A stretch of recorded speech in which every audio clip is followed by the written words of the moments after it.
All right, we are about to have a conversation with Jen Dayton. I'm just waiting for her to hop on into our virtual space. And while I do that, I thought it would be a good time to introduce you to her. So Jen is a queer neurodivergent stoner, nature lover, snake mom, and integrative healer who helps people overcome the fear and anxiety that's holding them back from chasing their most meaningful dreams. And I highly recommend Jen's coaching. I've had a couple sessions with them and I found them very, very powerful and very helpful. Okay, they are a huge nervous system nerd with a background in massage and structural integration. And last year they became certified in Integrative Change Work by the Ethical Coaching Collective. And I'm really excited to see what's in store for today's call. We are going to talk a little bit about the nervous system. We're going to be talking about getting out of fight or flight and then looking at first getting out of the fight or flight and then looking at the situation and how you can change and just how important it is to get out of that survival mechanism first before you can make different choices and take different action steps to change your circumstances. And we're going to be talking about mindset work and how talking mindset stuff and thinking is great, but that at a certain point you get to a wall where you need something deeper, and that deeper lies within your body. It lies within somatics, and that takes your healing even deeper. So these are some of the things that we have talked about that we want to bring into this conversation. But as always, here at Openly Spoken, we flow with whatever is present. So without further ado, here is the conversation with Jen. I love that. That's a really good one. Good for grounding. I'm recording already. Perfect. We entered the time portal, baby, where it just time is illusory. It doesn't exist. Welcome to Openly Spoken, the podcast to help you show up, speak out, and be seen within your relationships, your work, and most importantly, with the relationship with yourself. In this podcast, we talk about all things self-love, relationships, sexuality, spirituality, and more. Hi, I'm your host, Celia Antonio, and I'm a women's sexuality and self-love coach, a mindfulness expert, and your cheerleader for your most grounded and expansive self-expression. You can connect with me on Instagram at self-expressedbabe, and for all of my guest episodes, there will always be links in the show notes so that you can find them online. I give my deepest thanks to you for being here and spending your precious time with me today. Now let's begin our journey.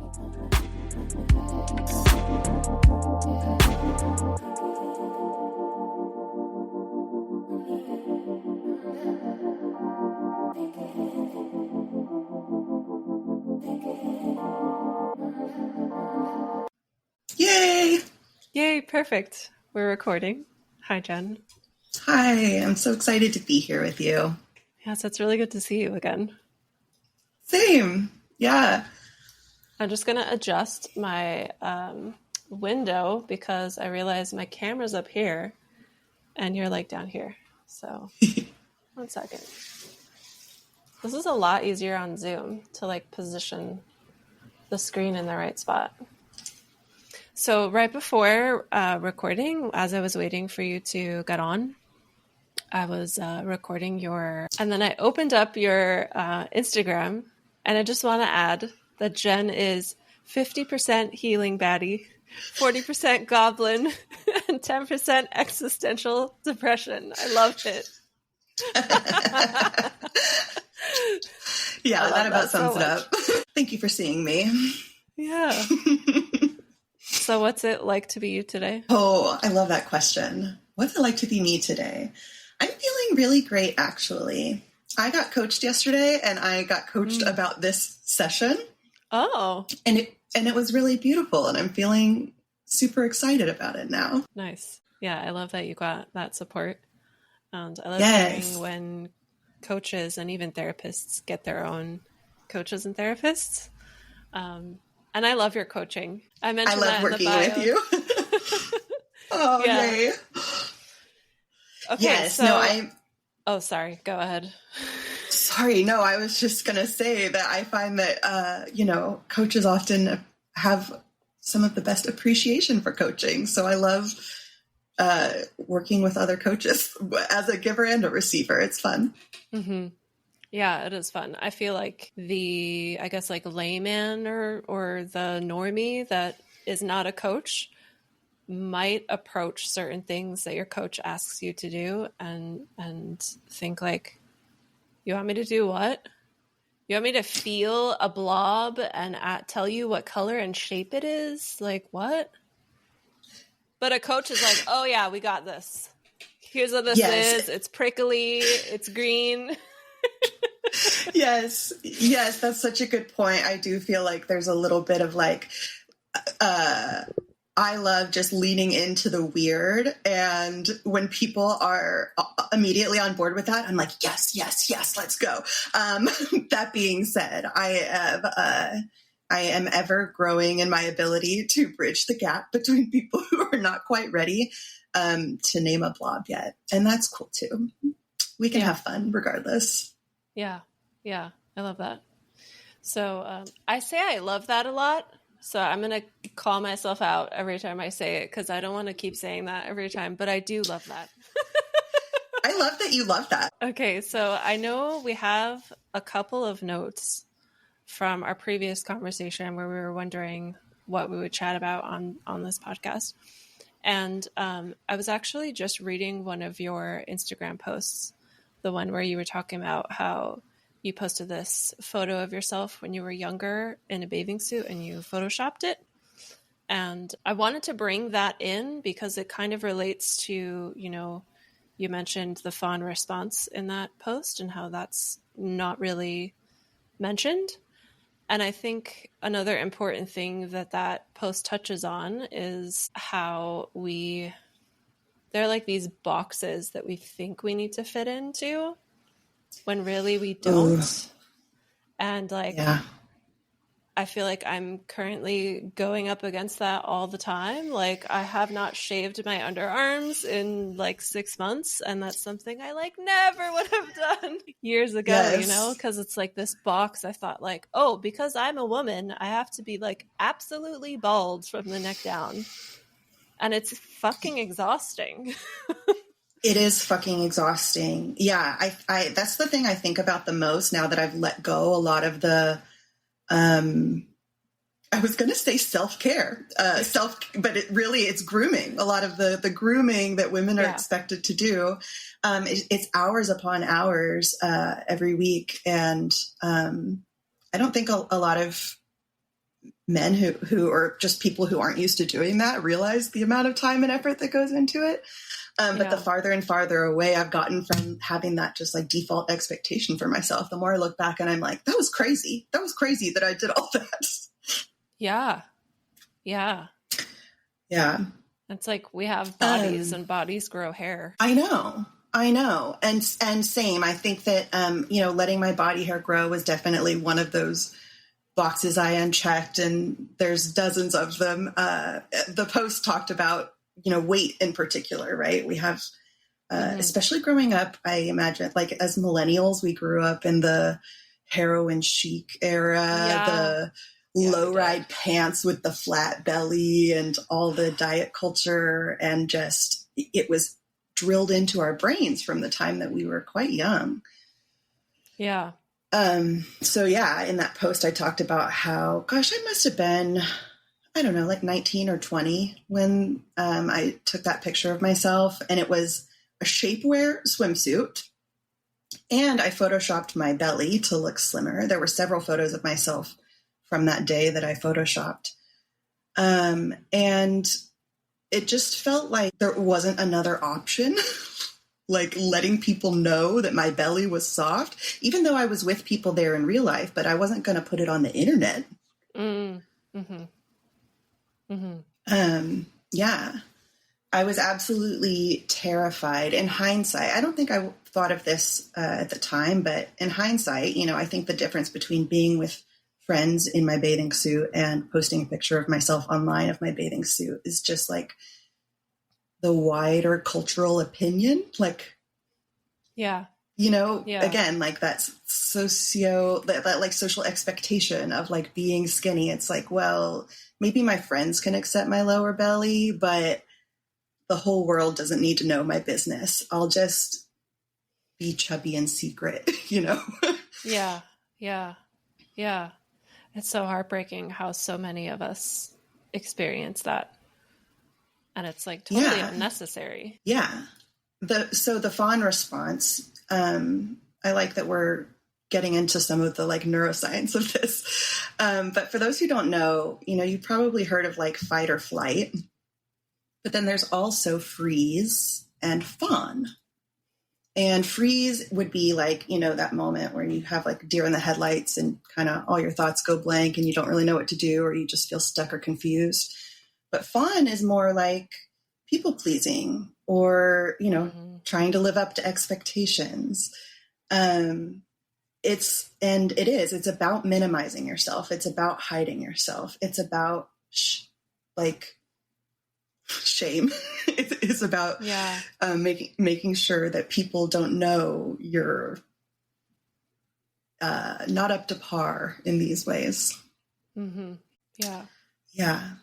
So now I'm so passionate about, whenever I first started coaching, I really wanted to talk about unlearning people pleasing, because that's where a lot of my clients are starting from. But I think the most beautiful thing about it all is just like seeing who you are when you aren't forcing yourself into these boxes. Yeah. What a beautiful process. Yeah. Yeah. Super beautiful. Because you get to know yourself almost like for the first time. Yeah. It's weird to do as an adult especially if you're surrounded by people who maybe had a more secure upbringing, Yeah. And it can also be very scary because like the world exists in like a very like, it's like you have to be a man or a woman and you have to like get married, have kids, be monogamous. Like there's all these like subtle rules of like, yeah, but you have to fit into these rules.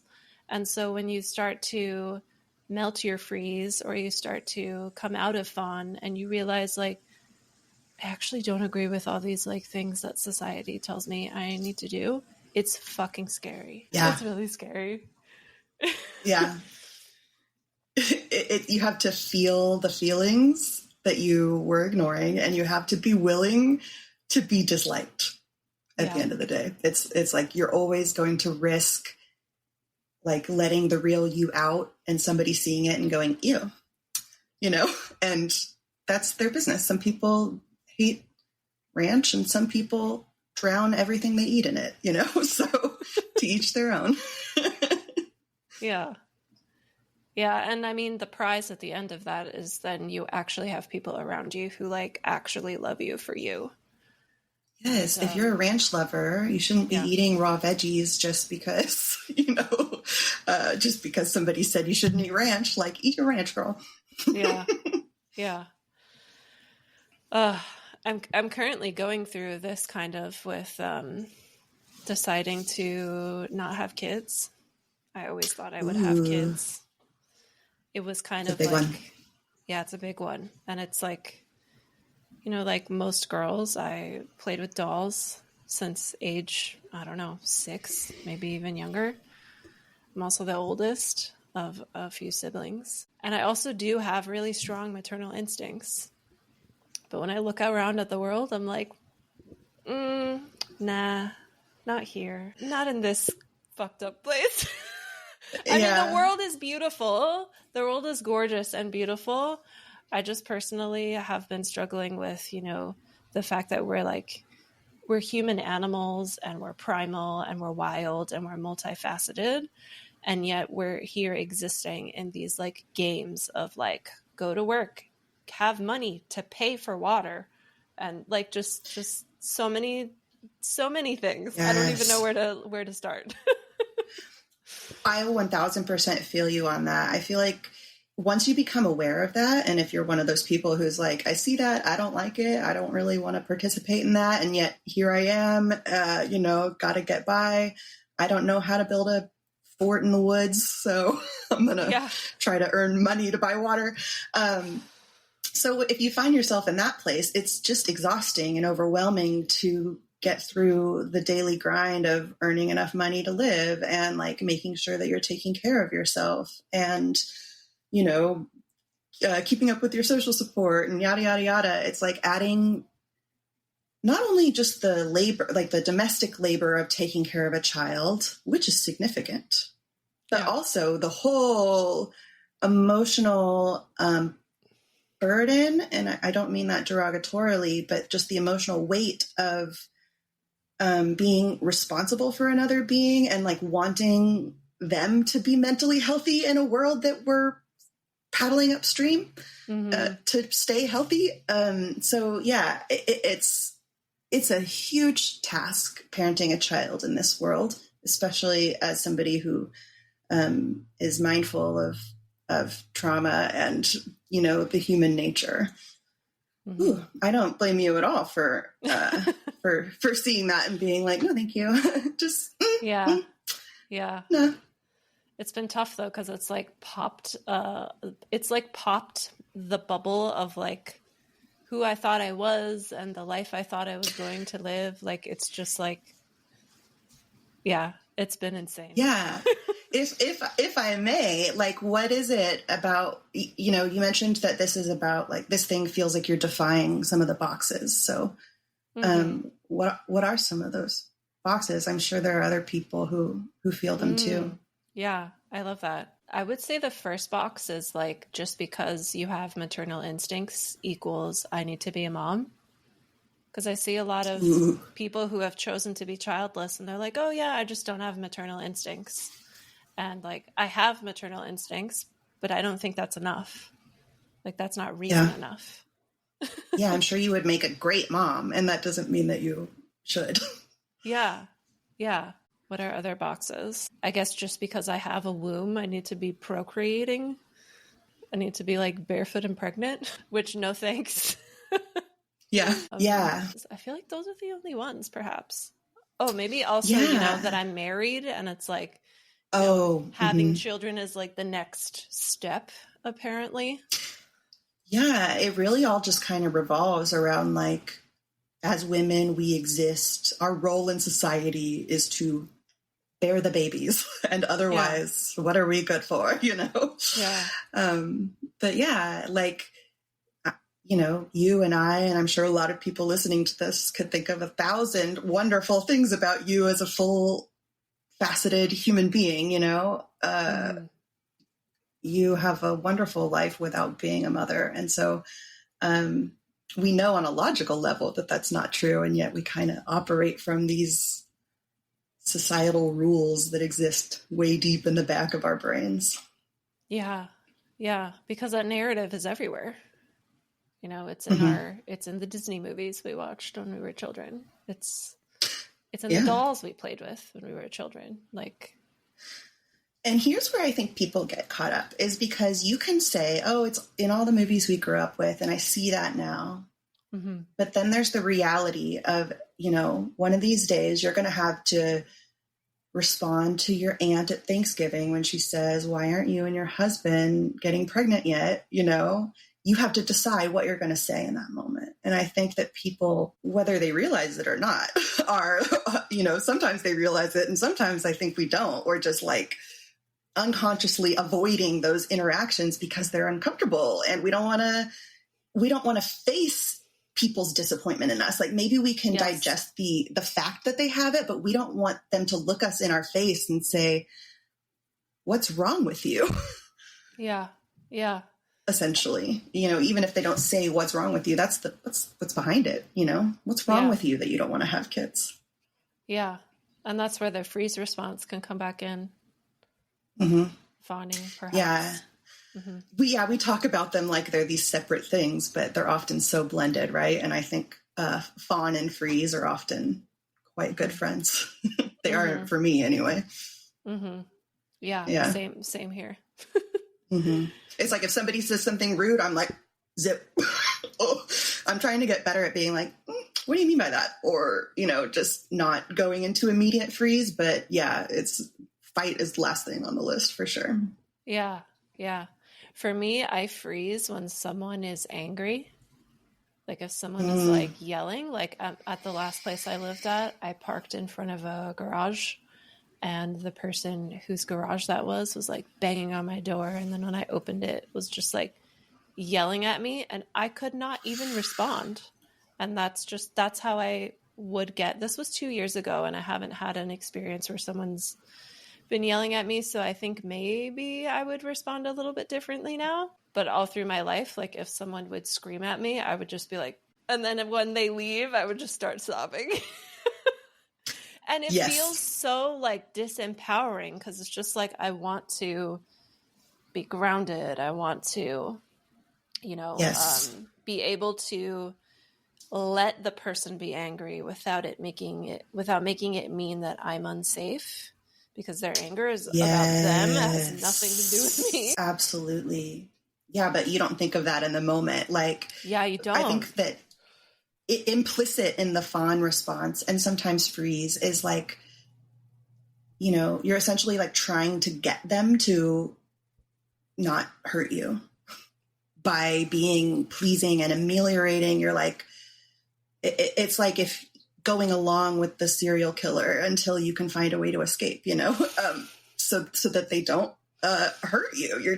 You're biding your time. So your freeze response was a version of that too. It's like, if I just don't say anything, maybe he'll go away, and then I can cry in private. Yeah. So it's supernatural. My most potent experiences of freezing were like in sexual violence situations. Mm. And I remember going to my therapist and being like, I was like, for the following days, I was just like sort of stuck in this state of, I needed to believe that it was my fault. Like that, because I needed to believe that I was not completely out of control in that situation. Right. So I was like, I shouldn't have been there. I froze up. I should have said something. I should have done something. I should have reacted differently. And, I don't think I thought of it this way at the time, but in hindsight, that reaction was me just trying to be like, there's absolutely no way that I was out of control of me freezing up in that situation. I didn't want to believe that. But then whenever my therapist insisted on like telling me how the nervous system works, and that in that split second, we don't get a choice, like our, some part of our brain that happens faster than we can consciously be aware of makes the decision of what's safest. It, you don't have control over that. Maybe over time you can change those responses over time, but that time I didn't. And my body did what it thought it needed to do to keep me safe. And the moment that kind of like sunk in for me, big wave of tears, just, it's scary to think that, in a life-threatening situation, you don't get to use the part of your brain that you use all the time for problem solving and logic and, your strengths, the things that you think, oh, this is what makes me and who I am, and how I operate, Yeah. It's almost like we use a more instinctual animal side of our brain. It is very animal. I think remembering that helps me have more compassion, because I wouldn't like yell at my pet for getting startled, but that's essentially the same thing. Mm-hmm. Yeah. I love how you had that realization of like your body was just doing what it needed to do to keep you safe, and that your brain was also essentially doing the same thing, like that it's like a split second decision for your safety. I feel like that can help a lot of people just unshame their nervous system reaction. Because, I know for me personally, like with the freezing, like I'd shame myself all the time about it. Like, because it would even come up in non-threatening situations, like school presentations, for example. Yes. And it's so frustrating. You're like, why can't I just speak with confidence? Yeah. Oh, and of course you're not alone on that one. I mean, it's like the people who love speaking in front of a crowd are a rare and special breed. But yeah, I think that for most people, or at least like the idea behind this split second decision, the animal thing, is that we have like an instinct, like an innate intelligence that we evolved to have. And so whenever it misfires, we'll say, or like we have a response that in hindsight didn't seem helpful or appropriate, that was like the next layer of guilt for me. Was like, is my innate are my innate abilities wrong and broken? And when we grow up in homes with emotionally immature parents, or we've endured trauma, be it mental, physical, emotional, our picker doesn't get broken, but it gets out of tune sometimes. Yeah, because we're mirroring what our parents were doing. Yeah, exactly. We learned, it's like somebody taught us bad form in lifting weights. And so what I think is cool about this, like the nervous system coaching, is you're retuning, without the guilt and shame and, pressure to get it right all the time. It's just this understanding of like, I am an animal and I'm not powerless to my animal instincts, but I also don't have ultimate control over them. It's some messy spot in between. Yeah. And I'm not sure if this is a totally separate conversation, but I think there's also that extra added layer of how in our culture, whenever sexual assault does happen, it's usually like people will look at the victim and be like, well, what was she wearing? What did she say? Was she being flirty? And it's so prevalent that, I've also experienced sexual assault, and I immediately just internally went to that place of like, maybe I was being too open and too nice. And like, maybe I gave him the wrong signals or something like that. And it's just so prevalent in our society that like we are even trained to blame ourselves. Yeah. And then that like preys on the part of the brain that wants to believe that you were in control of the situation. Right. Yeah.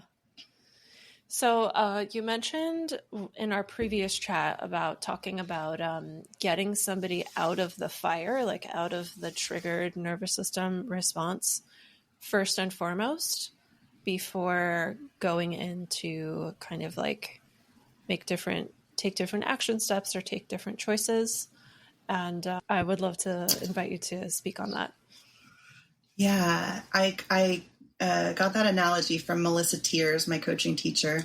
She says, you get people out of the burning building before you try to figure out what started the fire. And I thought it was such an interesting take. We talked about this a little bit too, because often, like, I think a cultural bias is approaching problems from the top down, right? We need to really figure it out and understand what's going on. And then we can take the steps to resolve it. And so what this looks like in coaching sessions is people will come in and they'll be like, well, this thing happened and now I don't know what to do because and I need you to help me figure out how to blah, blah, blah, blah, blah. And I'm like, I love you so much. But before we figure that out, let's take some breaths. And nobody wants to hear that, right? Nobody wants to believe that that's going to be the thing that fixes it, because they are convinced that, because that's what happens whenever you go into fight or flight, like biologically, right? Like certain parts of your brain light up and certain parts of your brain turn off. And so the part of your brain that's able to recognize this might not necessarily be the most helpful step to take right now, offline, not functioning. Okay. But then what happens whenever I insist on, getting out of the burning building first? We'll do some sort of nervous system exercise to get out of fight or flight. And then once they're out of fight or flight and they're in a more balanced state of mind, then all the things that they thought they needed to do don't seem so huge. It's the next steps seem clearer. And even if they don't know exactly what the next step is, they can feel a little bit more at peace about the process of finding that out, you know? That all just made me realize how common it is for most of us to be in a triggered nervous system response all the time. Because collectively, we have a problem with just stopping and pausing and breathing. Yes. Hustle culture, grind culture, bragging about your 60-hour work week and sleeping 4 hours a night. Like, I'm not here for it. Not at all. Yeah. Yeah. No. I wonder if, I'm not sure if anyone listening has no idea what fight, flight, freeze, and fawn are, but just in case, do you want to touch on each of them briefly and share? Yeah. Okay. Yeah. So, I mean, you'll often hear the like primitive being chased by a tiger example, you know? So if you were an indigenous human and you encountered a wild animal, a predator, you would have a physiological response immediately. Like you have that split second and your brain starts redirecting blood flow. Your digestive system turns off because you don't need to be digesting food while you're running from danger. You need blood in your limbs, you know, you need your visual focus to be very sharp and forward in the direction that you need to go. Right. And in that split second, your brain's going to make a decision about, can I fight this tiger? Do I need to get the hell away? Where can I go to? If it has too much information and doesn't know what to do, you might freeze, like a short circuit kind of situation. And usually in the case of people, not so much a tiger. I feel like fawn is more of a human social construct, but if it were a human who you were feeling threatened by, you might try to please or ameliorate them in order to prevent them from harming you. Your nervous system, or like your body, is doing a similar thing in all those cases. It's always turning the digestive system off. It's always turning the... Is that what it is? I thought it was your cat. Are you okay? No, I left them out. It's very gentle, but it's still going a little bit. Freeze response. Yeah. I saw it happening and I was like, her cat must be about to jump right in front of the camera. No, that was the whole building shaking. Could you see it behind me? Could you see anything like that? Yeah, that's why I assumed it was like your desk moving, you know? Just like the whole camera. I'm glad the internet didn't disconnect us. Yeah. Ooh. Okay. Did it stop? Looks it did. Like it stopped. It stopped. Okay, cool. Hope everything in your house is cool. I think it was gentle enough. I always get a little shaken afterwards, though. I'm like, will there be an aftershock? Yeah. Are you in the Bay Area or are you in Southern California? I'm in Southern California. Yeah. Okay. Yeah. But I'm right next to a mountain range, and I used to live by the beach, and there were not nearly as many earthquakes. I guess they never traveled far enough to the coast because the coast is like 40-ish miles away. Yeah, then you get all that sand. I'm sure it helps absorb a little bit. Yeah. Anyway. Okay, so you were saying how the fawn response is more of like a interacting with humans. It's more of like social, because we won't be like, oh, here's a steak, little tiger. Please don't eat me. I mean, if it were a dog, you might throw him a sausage or something, but yeah. Yeah, or like a wolf. But then I was saying, yeah. Okay, but in all of them, whether you're fight, flight, freeze, fawn, you're almost always like having a very similar response in your body where, all your blood flow goes to your limbs and away from your digestive system. It's going away from the front part of your brain, which is where you're doing like math problems and logic, like linear thinking and even like speech. And then most of your blood flow is going to the back part of your brain, the reptilian brain, that's just reflexes, instincts, simple functions. And again, like your visual focus is going to be very honed forward. So regardless of whether you're in fight or flight or freeze or fawn, gratefully the ways to get yourself back to a regulated state are pretty similar. And I think that might explain a little bit too of why they can blend so much, like we were saying, you know, like freeze and fawn can blend together, and flight and freeze can blend together. Flight and fawn can blend together. Because they're all just kind of like four sides of the same three-dimensional shape that has four sides. A pyramid?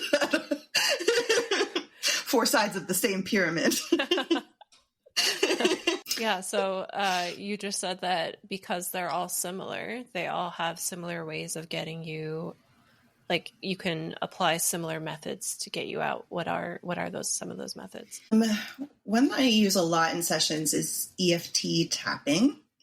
And I recommend that one a lot because it's really easy to like find how to do it online. And it's been studied pretty well, shown to help reduce heart rate and help people feel more calm and at peace. But it's essentially just like you're tapping on acupressure points on your face and your chest. And you can just do the like physical part, or there's also a talking component, kind of like affirmations, essentially just acknowledging how you're feeling and agreeing to love and accept yourself no matter what you're feeling. And most feelings can pass in about 90 seconds. So the tapping protocol, you can do it for a minute and a half and feel much better. Same thing with just like, one thing I personally do a lot is like shake, just get up, jump around, shake my body. And that one goes back to like, if you were being chased, if an antelope were being chased by a tiger, you probably know this, but for anybody who doesn't, if an antelope were being chased by a tiger, my geography is probably very wrong here. If a big cat were chasing a prey animal and the prey animal froze, for example, to like play dead, and the tiger walked away for a second and it got an opportunity to run away. It would get to a safe place, it would run away, and then once it was sure it was safe and the tiger wasn't around anymore, its whole body would twitch and shake. And what that's doing is, when you go into the fight, flight, freeze response, I mentioned all of the physiological responses like the blood flow, that creates potential energy. Like if you were to pull a rubber band back, that's potential energy. You let go, it flings. Yeah. So all that shaking is letting the potential energy out of your body. That's what emotions are. That's, you know, so doing the tapping, doing the shaking, these help you not only like release the potential energy, but release the emotional experience you're having associated with that potential energy. So it's like, oh, this seems kind of silly. How is this going to help me stop feeling anxious? But it's science, baby. Don't question it. Yeah, that's actually how I felt with the tapping when I first did it. I'm like, what is this? This is like some hocus pocus coach thing.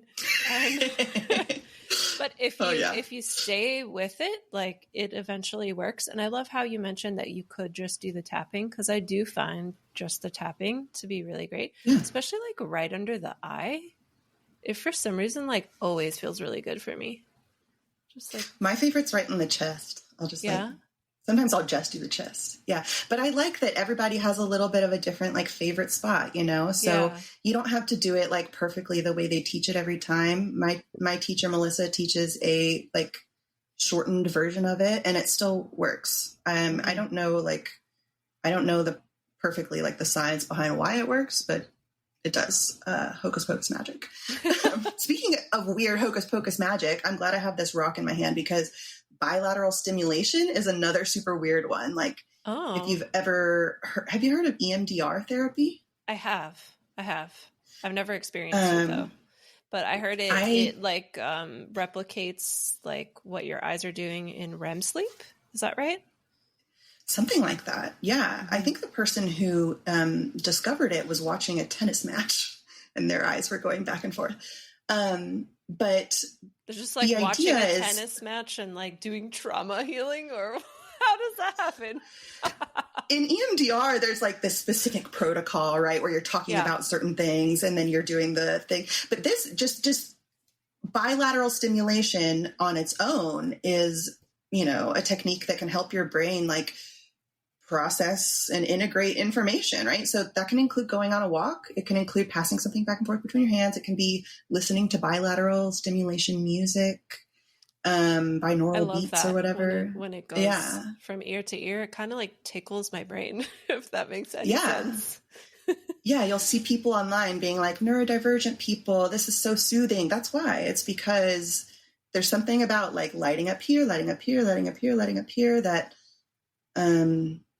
your brain can't hold on to the negative thought that you were ruminating on, you know. Those are some great tips.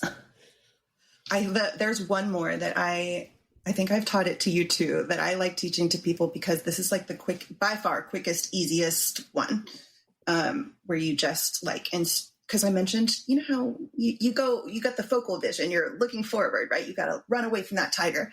So if you just like focus on your peripheral vision and let your vision go blurry and become aware of the space behind you and to the sides of you, immediately shifting you out of the fight, flight, freeze response and into the more balanced one. Mm-hmm. Weird, crazy science works. Very cool. Mm-hmm. Yeah. When you mention how your vision is forward and you're in the reptilian brain, I think about, for some reason, driving. Yeah. It's like driving usually brings out in us just that like immediate urge to yell when someone's cutting us off, because we probably are in our reptilian brain. It's such a dangerous like activity that we're doing. It is pretty wild. One thing that I think is cool, though, I use this analogy in my sessions sometimes, is like checking your mirrors, you know, because yes, like you might be like this most of the time while you're driving, but unless, especially if you're upset when you're driving, you're probably just going to be looking forward at the brake lights in front of you that you're pissed off at. But whenever you're calmly driving, you're checking your mirrors, right? You're looking to the side, you're looking to the other side, you're looking up, looking behind you, you know? Yeah. But then the moment that you get pissed off, you're not looking behind you. You're looking at the car you're pissed at. Focused. Yeah. Sounds like nervous system exercises need to be taught at the DMV. Everyone needs to learn. LA, people drive like sociopaths here. Houston is pretty bad too. Yeah. Oh, yes. I grew up in like a suburb of Houston, and I remember my first time driving into the city as a teenager. Terrifying. Absolutely scarred me for life. Yeah. I think part of that is like, I don't know if we're getting off topic, but I think part of that is when we're driving, it's so easy to look at the cars in front of us and next to us and behind us and see them as cars and not see them as humans with beating hearts and with bellies. And Such a good point. Yeah, I think that it's obviously forgotten. Otherwise, we wouldn't be driving the way that we drive. Mm-hmm. Yeah, I remember seeing a biker online who had made a video of just showing the difference in how people in cars treat her versus people like pedestrians and people on bikes. And it's insane, the audacity of the people in the cars. Yeah, I think same goes for online too, right? Yes. Anytime that we feel this like shield of, I'm not fully present as a human right now. I'm a little bit machine. Yeah. You know, we let the nasty parts come out. Yeah, especially if it's like an anonymous forum like Reddit. People are mean on that platform because there's no consequence if no one knows it's. I mean, technically there is a consequence because I think when you're being nasty to somebody that you are receiving it because you're hearing you're hearing the thoughts, you're feeling those angry feelings, and like your nervous system is taking all of that in. And I think that is the like unseen consequence of that. Well, I also think like a nervous system that was healthy in the first place wouldn't be saying nasty stuff. So if anything, they're just like perpetuating whatever is going on inside of them that caused them to say that, Yeah, for sure. Okay. I'm just looking at my notes and, oh, great. Okay. So this piece with Emily Nagoski, how she talks about brakes, accelerators. She also has this other book where she talks about completing stress cycles. And that reminds me of that piece you shared with the antelope or prey animal. I forget which animal it was. I think we started with antelope and changed it. Any prey animal will do. I just don't want to like conflate. I don't know which animals belong in which continent. We want to be accurate. That wasn't sure. Some biology major is going to get up in there and be like, antelopes don't live where tigers live or something. So I just thought I would keep it general. But yeah, antelope, sure. Yeah, and how the triggered nervous system response creates a lot of kinetic energy or potential energy. Is kinetic energy potential energy? It's been a while since I've been in a physics class.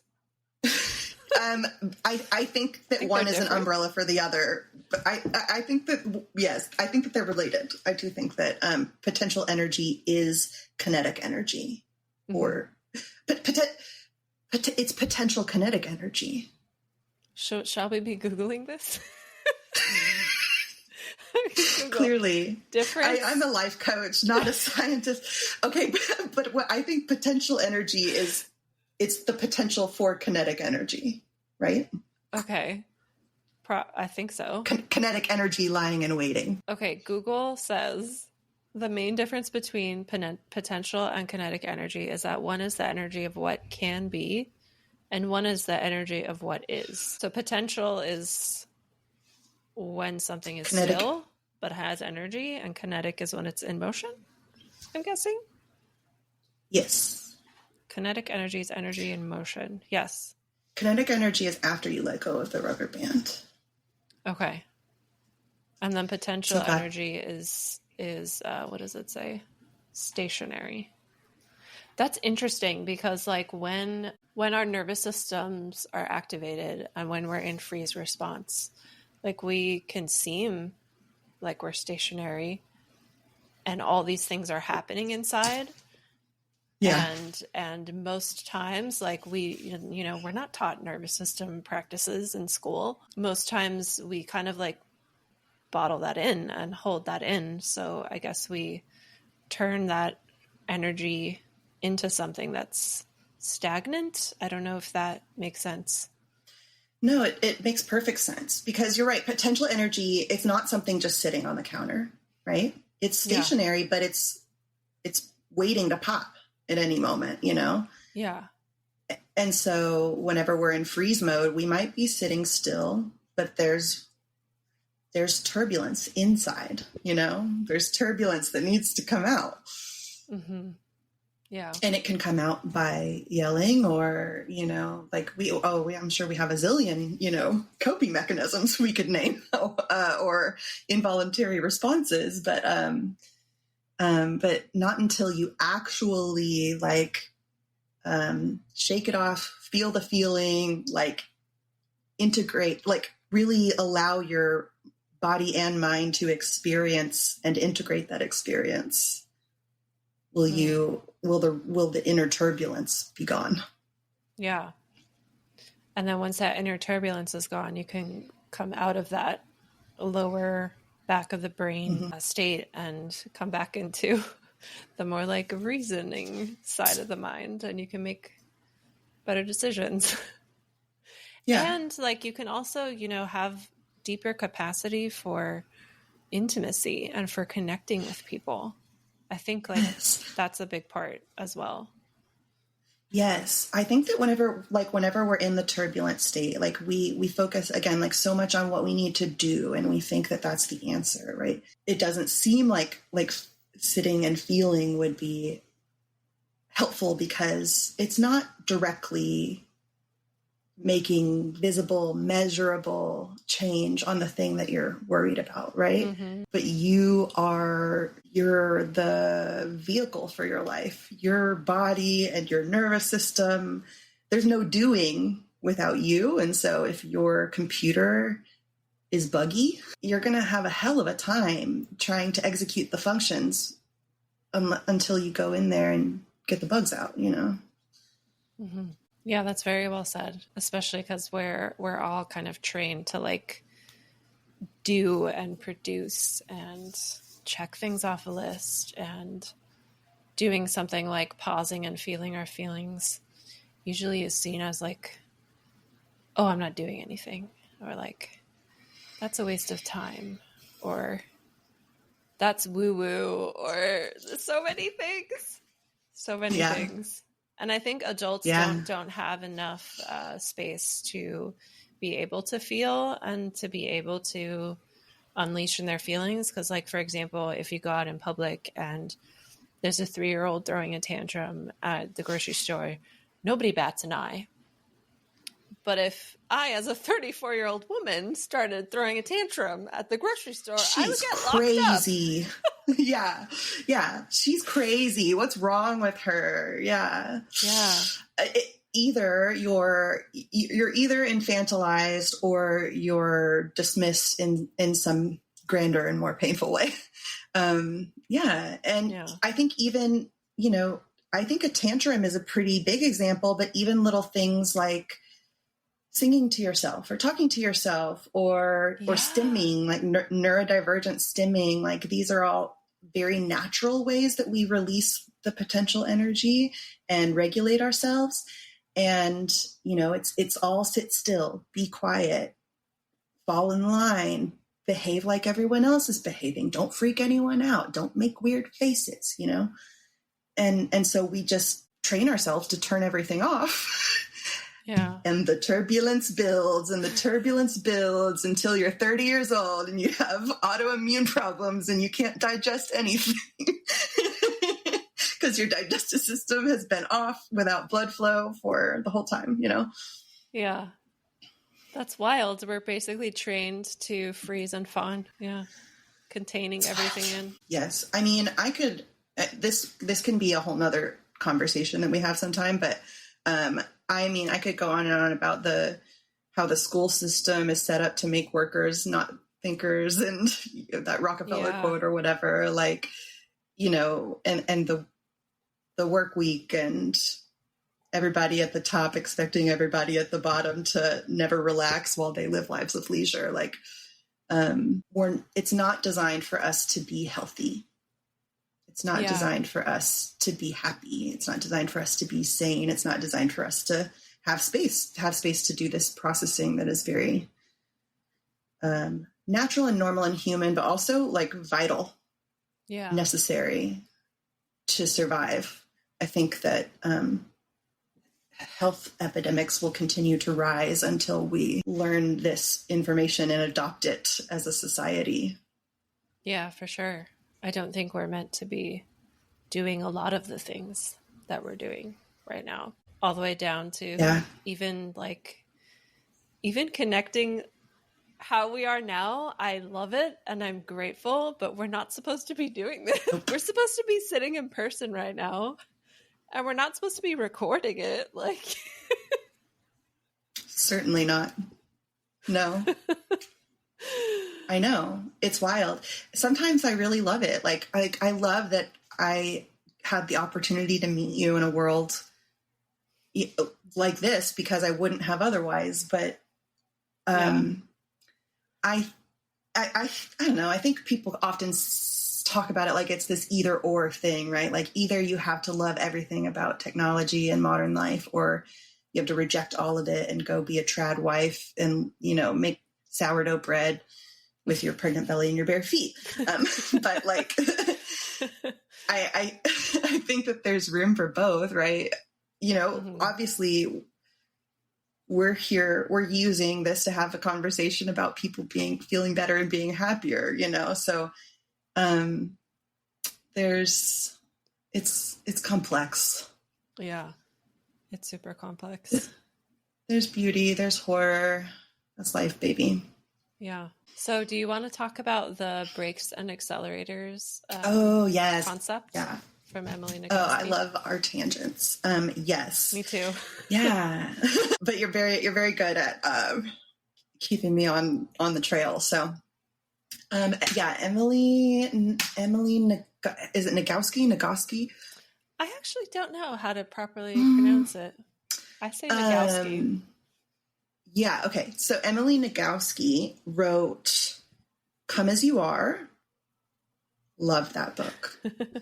And for anybody who couldn't quite see the cover image, it is a bag. It's a pocketbook. Yes. Looks like a but coin it's, thing. It's got a Georgia O'Keeffe thing going on.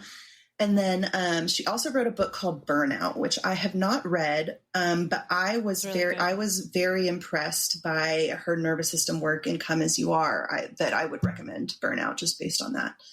But yeah, she talks about this concept of accelerators and brakes, and in Come As You Are, she's talking about it in the context of sexuality, female sexuality. In particular, being like the accelerator and brakes would be like, are you turned on or are you turned off? But that can apply to lots of things, right? Like it's, are we turned on would fall into the same pool as relaxed, playful, curious, able to enjoy, be in the moment, peace, ease, and then the brakes would be stress, anxiety, frustration, irritability, like all the emotions we don't want, What I wrote in my notes here about this is getting out of the idea of right versus wrong, because I think that a lot of times if someone might hear this accelerator brake concept and they think, oh, well, I just need to figure out how to keep my accelerator on all the time. That sounds exhausting. I know. And it's really not about that. It's about like, I think that there's an important piece of like honoring your breaks, or just like recognizing them. Like, oh, I see that I have a break coming up. Like, what do I need right now? If you're feeling some type of way, what do you need in that moment? Mm-hmm. Disgust is telling us about something that we need to get away from to keep ourselves safe and healthy. Anger is to let us know that somebody has violated our boundaries, Yeah. Sadness lets us know that like we were connected to something and that we lost, So they all have a purpose, but if we're too busy trying to fix them and push them away, we're gonna miss that, and we're not gonna go through the integration process. We're gonna keep doing the push it to the side thing so that the turbulence keeps building. Mm-hmm. I think so much of nervous system healing is like unlearning the idea of right and wrong altogether, and just like listening, letting your body be the guide, listening to your innate intelligence, which again, like can be tricky if you have inherited trauma, but that doesn't mean that you don't have any innate intelligence, or that there's not any value to be had from the responses, the nervous system responses you're experiencing that you don't like or want to change. Mm-hmm. Yeah, that's beautiful. And how much of that unlearning from right and wrong and coming back to your innate intelligence do you think comes from kind of like the very nature of nervous system practices, or to kind of get you to that place where you are kind of in like a meditative state, where you kind of connect to this part of you that is not stuck in everything that life is throwing at you, but is instead like taking a step back and witnessing it all and observing it all. Yeah. Yeah. I think sometimes in order to do the experiencing process, we do need to be able to take a little bit of a step back from it, right? Instead of being all caught up in it. Yeah. Yeah. And again, yeah, I agree. I think that getting out of the burning building, doing the nervous system exercises is part of that. So you had mentioned like the little bit of resistance that I'm sure a lot of people feel whenever they're all freaking out and I'm like, tap on your forehead, and they're like, girl, I don't want to tap on my forehead right now. But you're not able to listen to your nervous system whenever you're in that state. You're not able to hear that wise voice inside. Mm-hmm. Yeah. You're being like almost like dragged around. I sort of pictured like one of those tin cans on the back of a car attached to a string, you know, like you're just kind of like flopping around behind a car that's pulling you instead of driving the car. Yeah. So when was the first time that you had an experience where you got into that dropped in meditative state, and how did that moment change your life? Or how did that moment lead to you being here right now with the kind of work that you do? Such a great question. I don't know if I can trace it back to like one specific instance, because I feel like my ability to tap into that state has been gradual. Yeah. You know? Yeah. It's like, it was like learning a new skill. Like I wasn't great at it at first. Yeah. Definitely like reading Peter Levine's work, Waking the Tiger, helped me understand it. And we wrote this in our notes from our previous conversation. Like we talked about getting out of the burning building, but there's also something to be said in some cases for understanding before you like dive into it. Yeah, like doing the reading or even doing the talk therapy, like and learning things about why you are the way that you are can be very helpful. It can create a lot of safety to be able to then go into the body and feel exactly, because I think that I had been unconsciously, implicitly avoiding my feelings without realizing it. And then once I realized how the nervous system works and what that looks like, and recognizing that in myself, I was like, okay, I need to figure out how to feel these feelings, and it's gonna suck. And let's experiment with like how to get there. And I know when it starts to suck, I'm doing something right. I wouldn't have that kind of resilience. Like otherwise I would have been like, no, this sucks. This is not right. This can't be right. This can't be right. Because I feel like I'm dying. But it's because I felt like I was dying at some point in time, and I wasn't ready to deal with it. So I got to deal with it at some point. And I had the courage to do that because I had that context of understanding and had done the talk therapy and the CBT. And I was like, okay, I know I don't believe this thing anymore, but my body still says be scared of it. And so I got to figure out how to get body and brain on the same page. Yeah. Yeah. And I think that is not known enough, because I myself have experienced like the only way I can describe it is like emotional gaslighting from coaches, from, even just content online. I think that it's very important to get them both on the same page because, for example, a lot of affirmation work will just tell you like, oh yeah, just keep repeating this affirmation. Like just keep doing it. Listen to it on repeat every day and you'll be fine. And I found myself like maybe about 2 years ago where I was like, okay, my brain believes this one thing, but my body clearly believes something else. Like there are two different worlds going on here. And like, this is not working. It's dangerous too, because in that case, if you hear an affirmation, it's about the feeling, right? So if you hear the affirmation, I am strong, and your body cringes at that because you, on some level, don't believe you're strong, or the idea of being strong brings up something negative in you, you might be sitting there trying to convince yourself, I'm strong, I'm strong, I'm strong. And you're just reinforcing the pattern of feeling bad when you hear the word suggestion that you're strong, Yeah. Yeah. So then listening to the affirmations can be harmful.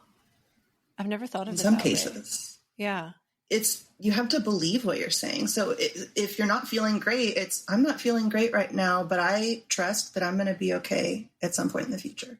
Like, that's a realistic affirmation, you know? Mm-hmm. And I think most people aren't willing to start there, right? They want to start with like, I am a goddess, you know? And like, I am a millionaire. And you fucking are, you know, like you really are. Can I say that on this podcast? Sorry. Yeah. Okay. You are a goddess, and I believe that, but it's like, meet yourself where you're at the end of the day. Meet yourself where you're at, you know, forget right, wrong, forget what this coach or this doctor or this teacher, and I'm using these people specifically, these authority figures, forget what this authority figure told you.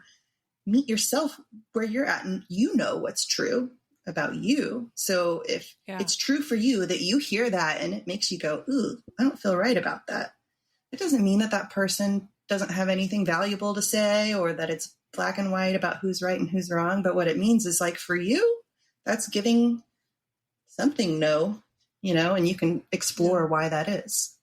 Mm-hmm. It kind of goes back to the whole thing you mentioned about going back to your own internal wisdom. And I do think it's a huge, I mean, I don't know if this is a tangent, maybe it is. I think it's a huge red flag when a coach, or maybe therapists do this too. I haven't experienced one, but if a coach tells you like, oh, I have the answers, here's what you need to do, rather than like a big green flag. Is that the opposite of red flag? Green, white? Mm-hmm. A big green flag for me is when a coach helps you get to your own answers and your own inner wisdom, rather than positioning themselves as the person that knows what you need to do. Yeah. Because here's the thing, even if they did know what you need to do, I used to coach on weight loss, right? And I worked for a corporation, and we had this like program that we helped coach people through. And so I could have, as a coach, been like, you just need to do this day, and this week, you know, you eat this or whatever. There's a reason why that doesn't work for people. It's because people don't fucking like being told what to do. You know, nobody likes being bossed around or infantilized. Some people might think they want to be told what to do because they think it will be easier for them. But the part of you that has wanted to individuate since you were 2 years old is going to resist that. Yeah. Yeah. So whenever there's a tangle, whenever there's dissonance, whenever there's ambivalence, like part of me wants this and part of me doesn't think it will work or feels attached to this thing that feels opposite of it, instead of being like, just shut the fuck up on the thing that's like in your way and get over it and focus only on this. Like, that's so dismissive. And what that says to the person, what that implies is like, this isn't important, doesn't matter, isn't smart. I know better than it. You don't. And ignore it. Ignore your feelings, ignore your thoughts, you know, more of that. Like you were saying, the difference, I think, in a really excellent coaching experience is like, what is that? You know, like, what do you love about eating chocolate every day? How do you feel when you eat chocolate? Oh, I see that you want more like peace and joy in your life. Like, let's talk about peace and joy in your life, you know, instead of just saying, forget about the chocolate. Don't eat the chocolate. Yeah. Yeah. So good. I wonder too, like how much of that triggers our old, like, you know, when we're children, we're like wild and free. And then we go to school and we're told what to do and we're squished into boxes because like when a coach is telling you what to do, you're not, in my opinion, you're not coaching, you're being a teacher. I think those are like two completely distinct things. Yeah. So I wonder how much of it is triggering that. That's such a good point. Yeah. It isn't coaching at that point. It's, and it's not just teaching either, right? Because teaching would be like, here's the information. Learn it. But this is like, it's dictatorial. at the end of the day, isn't it? It's a little bit of a power trip. It's a little bit like, I am God. I am guru cult leader. You must do as I say, or else be kicked out of my cult. It gives me the ick. Do you ever, as a coach yourself, struggle with the kind of like conversations that are happening online about, you know, how many coaches there are out there who are not ethical because it's not regulated? And a lot of people are, I feel like since 2020, there's been like a big boom of like more people coaching because everyone was locked down and realized they wanted to start their own business. And yeah, I just wonder if you ever struggle with that or how you hold that, how you react to that. Yeah, it is tricky because I like the term coaching and I feel a little bit protective of it. Like if somebody were to try to lump all coaches into one category and say, coaches are all quacks and scammers, and that's just that, I would have a huge issue with that, obviously, because there's so much nuance. But I don't at all deny that there are plenty of people out there who don't know what they're doing. I think there's also doctors and college-educated people who don't know what they're doing. Yeah. But we have this bias in our society towards the college educated people where we're like more likely to trust them and validate what they have to say. There's something I think is really cool about unregulated industries like coaching is that, yes, there are people who are in there just trying to like do what they think is going to make them a quick and easy buck, which, by the way, like, good luck doing that in coaching. Yeah. There's no quick and easy bucks around here. Sorry, bro. Unless you're genuinely a manipulative cult leader. But like, I would say that, you know, oh, hold on. I lost my train of thought. Okay.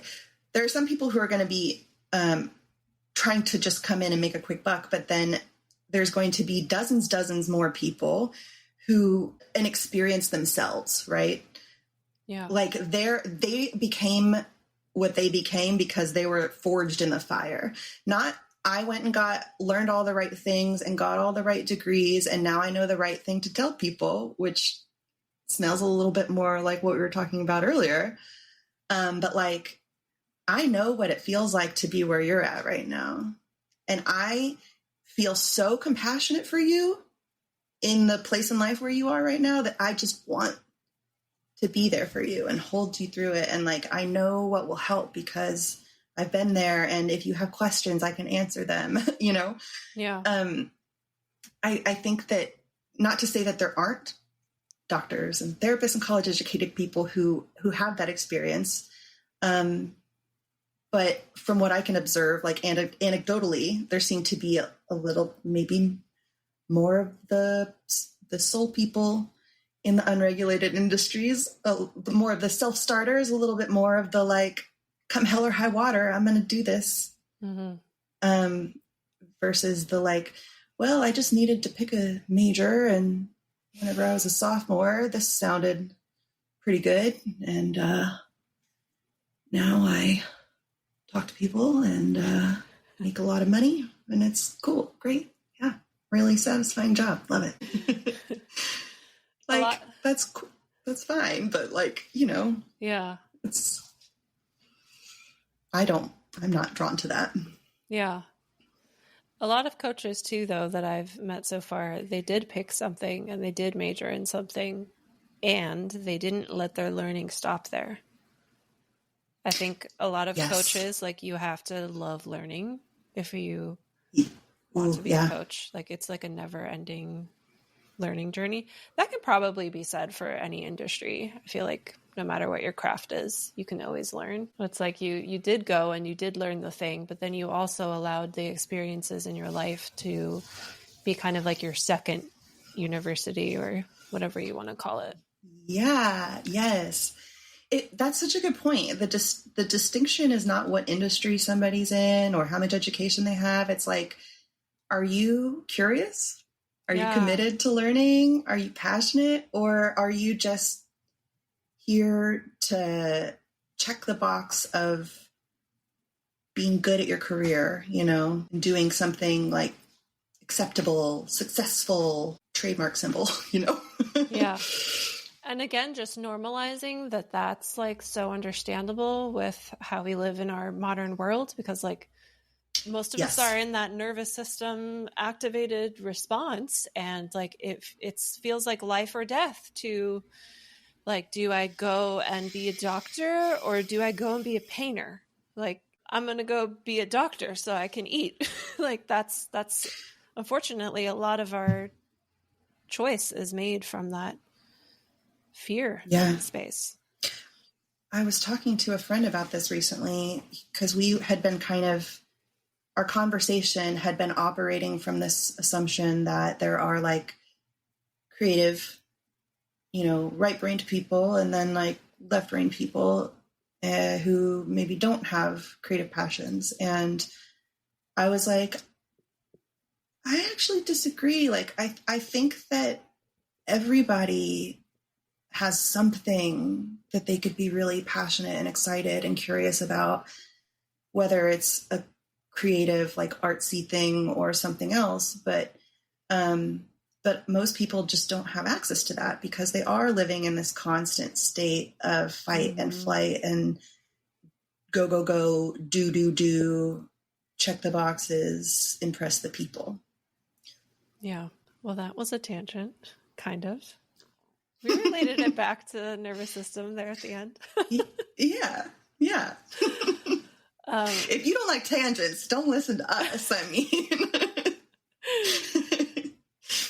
so I have a couple of questions that I usually ask at the end. And the first one is, what does self-love mean to you? I love that question. I think to me, self-love always comes back to getting out of that right, wrong, should mentality and into the self-trust. And I think implied in that, in the self-trust, is gentleness, like witnessing anything and everything that could possibly come up within you with gentleness and compassion, and just being like, okay, like I see you, have no ill will towards you.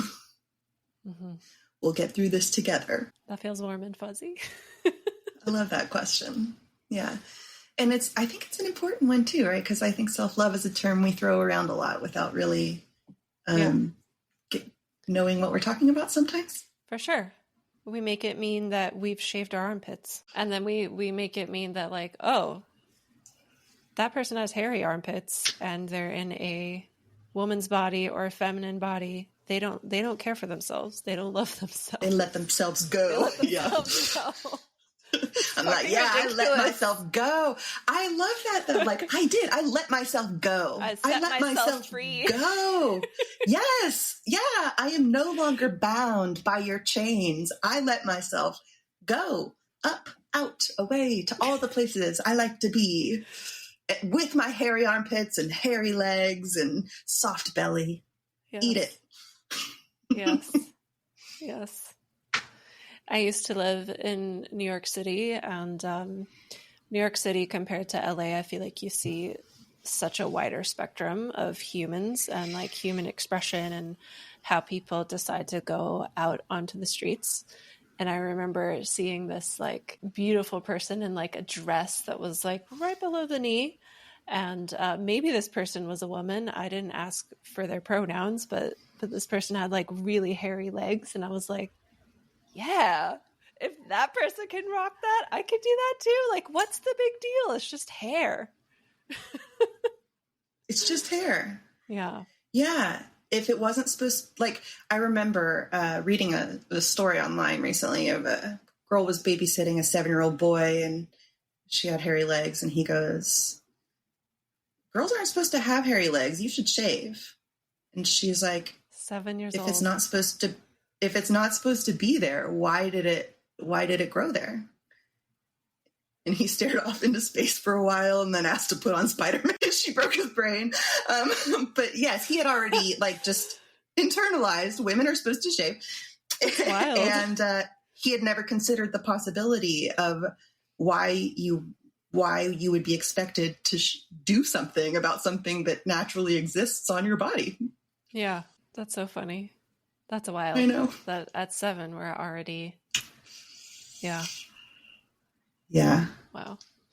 Okay. And I remember sorry, I was going to say, I remember being like 8 or 9 and thinking I should start shaving my body hair. I remember sneaking to shave my body hair at 10 or 11. I shaved my arms whenever I was little. Yeah. It's whack. Yeah. Yeah. I think I started shaving my legs when I was like 10, but I would like sneak my mom's razor. I didn't ask yet because you're 10. Oh yeah. Yeah. I was German absolutely sneaking. I'm also German and Greek, so I grew a lot of hair.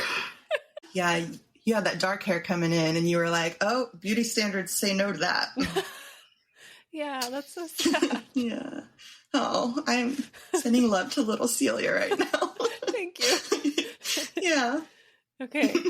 So the next question is, what makes you feel the most grounded? Ooh. What makes me feel the most grounded? 2 answers to this. I feel the most effortlessly grounded whenever I'm swimming in a natural body of water. I love swimming in a river, or like there's something about like the compression of being in water. But when it's a natural body of water and you look around at the trees and the sun in the sky, just like absolute happy place. Yeah. But my second answer, and maybe this is just because it's fresh on my mind from my coaching session yesterday, but we were doing a visualization exercise. And in the visualization exercise, I was a tree. And, I've tapped into being a tree before. And I don't know, there's something about that, like just imagining my roots in the ground and like having this big, tall, sturdy trunk. Like even when I'm thinking about it right now, I'm not able to channel it in my body as powerfully as I am whenever I'm like really in that trance state. Mm-hmm. But it's remarkable, the things that we can do whenever we really get our brains into that like special place, that regulated place. Yeah. Yeah. Whenever I'm a tree, I'm hella grounded. Mm-hmm. I was specifically the tree from Pocahontas, like with the grandma face, The willow? Yes, yeah. Yes. I love willows. Mm-hmm. They're so soft and wispy and strong at the same time. Yes. Majestic. Yeah, I'm like swaying. Yeah. I love that.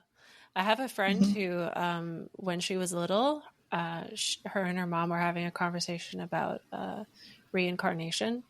And her mom told her that the journey of reincarnation, like the goal of it, is to eventually become a tree. Yes. As she was sharing this with me, she's like, I remember my mom saying that, and I was just like mind blown. I thought it was really cool. I wanted to share that with you. I love that. Yeah, I can see how a tree would be like the final Pokemon form easily. Like, yeah, it makes sense. Yeah. That does big, make sense. Old. Yeah. Hold a lot of water. Yeah. Yeah. Yeah. You've seen some shit through all your lives and you're ready to just be. Plant. Yeah. No need to go anywhere. Yes. Yes. Yeah.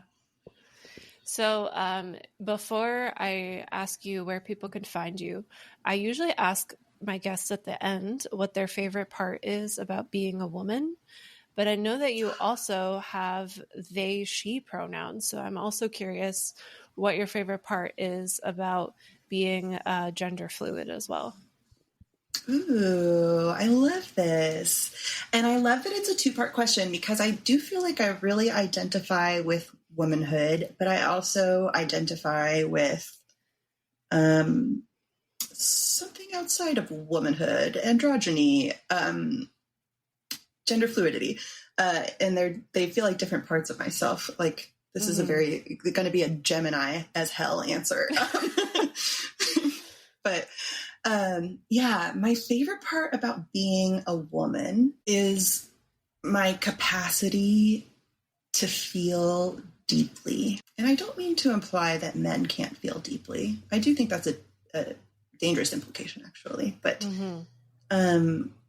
you know, even if you think about like just ancient symbology, like women are more associated with like water and earth and like the nurturing elements, and there's a softness. There's the gentleness, the meeting any and all part of you with gentleness, right? I feel that when I think about womanhood and our ability to feel things so deeply and feel for other people, a superpower. But my favorite thing about being non-binary is freedom.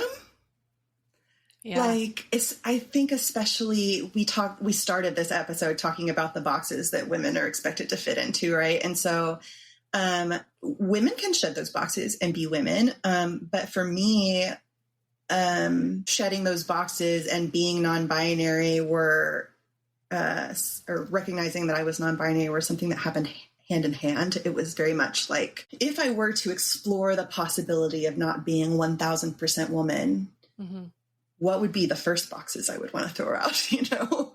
And then just going from there and on my gender exploration and finding what felt right. And absolutely, hairy armpits were top of the list. Can't be bothered. Wearing less makeup, you know, wearing men's clothes.